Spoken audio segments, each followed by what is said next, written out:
So guys, we're after going through all of this stuff here again. Um, this just happened. I've got a group of pigs on this side here that just kind of are having a hard time getting into the chute area and wanting to get up to get weighed and stuff like that. So I'm going to take another approach here. We do have what is let me show you. We do have this alley right here that we created.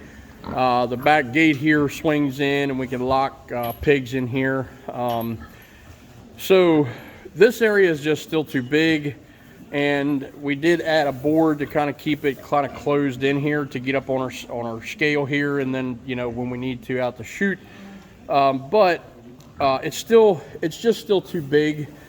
So I think here in the future, which is going to be pretty soon, we're going to go ahead and add possibly maybe another gate over here where I've already screwed this one 2x4, and I think that gates we're just going to kind of coming across right here to the scale, which is going to, once I open that gate there, we could kind of push them in, roll them around, but then have a nice tighter area, which we're probably going to put some more wood on the bottom here where this section is to kind of just close that in on both sides, to give it more of a just more of a chute tight area to get the pigs loaded in, so that we're not battling what we're doing.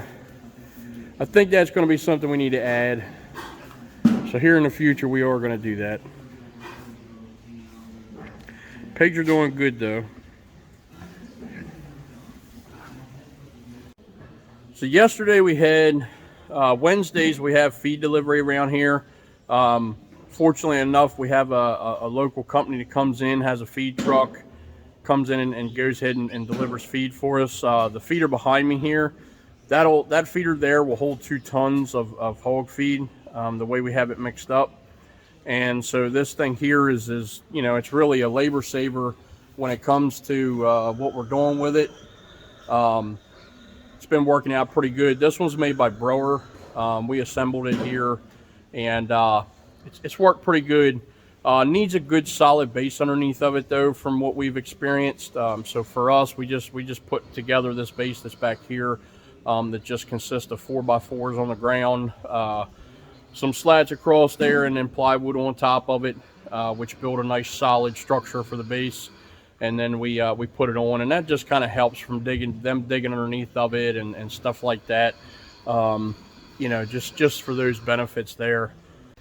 Hey guys, so yesterday we ended up taking in the one boar that we had to auction, and we also took that one sow that we had been nursing there, the one that had hurt her leg. Got her fully up and going. She was able to walk, eating very well, she gained weight, so we were able to condition her back where we needed to. So went ahead and took those guys into auction yesterday. Don't think they brought a whole lot, but today's cleaning day here in the barn. We've got the 2 sows that are in here with their 2 litters, and we're just going to kind of clean around those guys and clean out the other stalls that we had them in here today. So part of the things that we need to get done.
So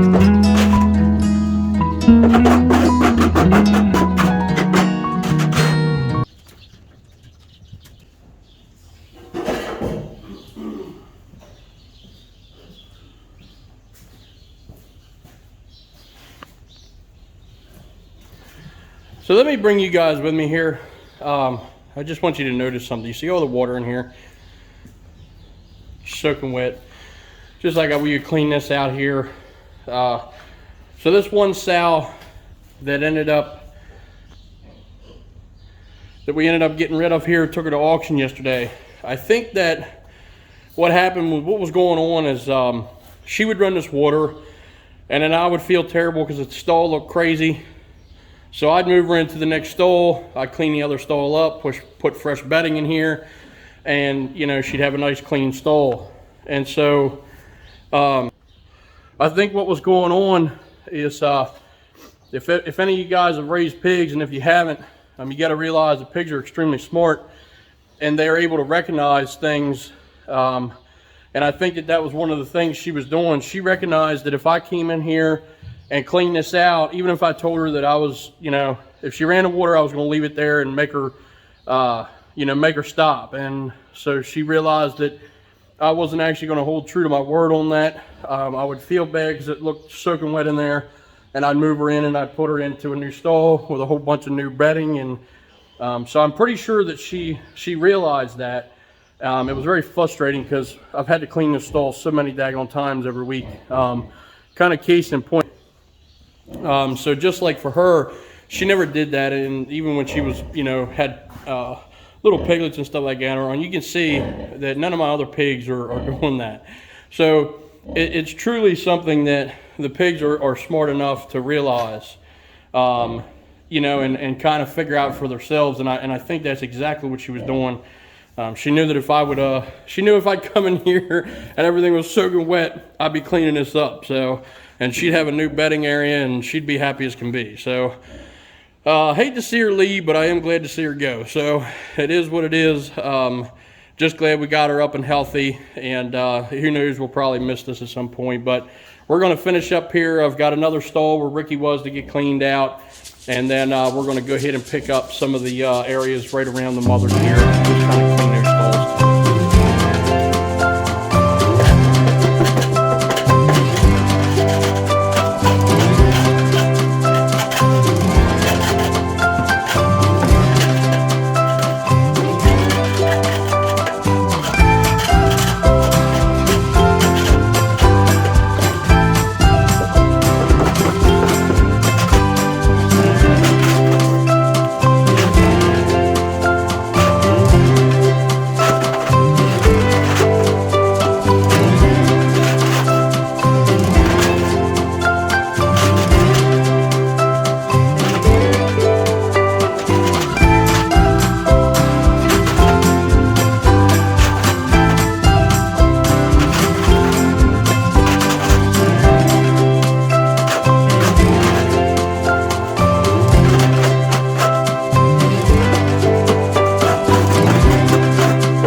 Alright guys, I figured I'd bring you guys out here and just show you. We had planted this front field up here into triticale, which is it's our first go with this. We had this pasture up here that was taken over by an invasive species. It was a needle grass, and it took over like 80% of the pasture, and there's still some in the background there around the pond that we're going to have to use a backpack sprayer there in the spring and probably get that killed off. But we went ahead, we got everything worked up and all that good stuff, planted that triticale in. Took a little bit to actually come up. I think this is like this might be day like 18, 19 right now. I think we started seeing the sprouts at maybe like day 16. So we've, you know, but it seems to be coming up pretty quick now that it's popped up. So let me just show you guys here. If you can see, kind of see the rows. See the rows coming up through the field. Looks like we're going to have a good stand out of it. Plant's pretty heavy. Put it down 150 pounds to the acre. Figured that's something here that's going to help kind of smother out if we get any kind of regrowth there from that needle grass that grew into this pasture here. So hopefully that'll kind of keep it dormant here for the for this winter, you know, going into the winter, and then in the spring, you know, hopefully it's suffocated out enough that the triticale just goes ahead and does pretty well. I think we're going to go ahead too in the spring, possibly maybe get a cutting off of it, or graze it. Got to kind of figure out what we want to do, and I think the weather is probably going to be the key factor in deciding that. But either way, going to get it cut down real short, and then probably going to overseed in it some different types of forage. Probably go right back to that mixture maybe that we had for cattle grazing and stuff like that, and I think that'll do pretty good there. So I wanted to bring you guys out here and check this out. It's coming up. It's always good to see new growth. So guys, we did get some chickens in here today. I'm sorry, not today. We got chickens in on Tuesday. And we had some chickens there on Thanksgiving Day that loaded up the other account.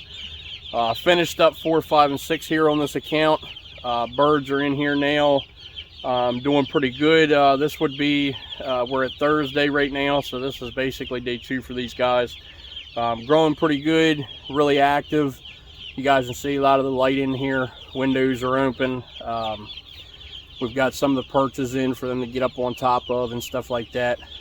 So we're just going to keep an eye on these guys, continue to walk through, get them up and moving just to help get their, you know, their crops filled, get them eating, get them drinking and all that good stuff. So we'll be walking through these houses multiple times a day right now, and just kind of get these guys up and going. Well folks, I think I'm going to leave you with that for this episode here. On the next episode, we're going to be moving some cattle around here. We've got some cattle to take in to butcher here this month. And we need to get these guys into the other fields here, get them weighed through the chute system, and see what's actually finished out and ready to roll. So stay tuned there with us. Also here, we did some big things here, kind of signed some papers the other day, and we're gonna have a new arrival here on the farm. I don't want to say too much, but if you're following here, I think it's going to be something that for us is a really big deal. And so it's exciting for us to kind of get in, but with the way that shipping's going and the ports and all the other stuff, I don't want to get ahead of myself on it, but I figured I'd at least leave you guys with that little teaser for what we have going on. So if you haven't already, guys, go on the page here, you can go on our Facebook page, right here on YouTube channel here, guys. Subscribe, hit the like button, and you know, if you guys want to comment, if you're curious about what's going on, or you see something you'd like to know a little bit more about, just drop it in the comments there, and we'll try to get back to you either way. So stick around for the next episode, guys, and we'll see you next time. Toodaloo.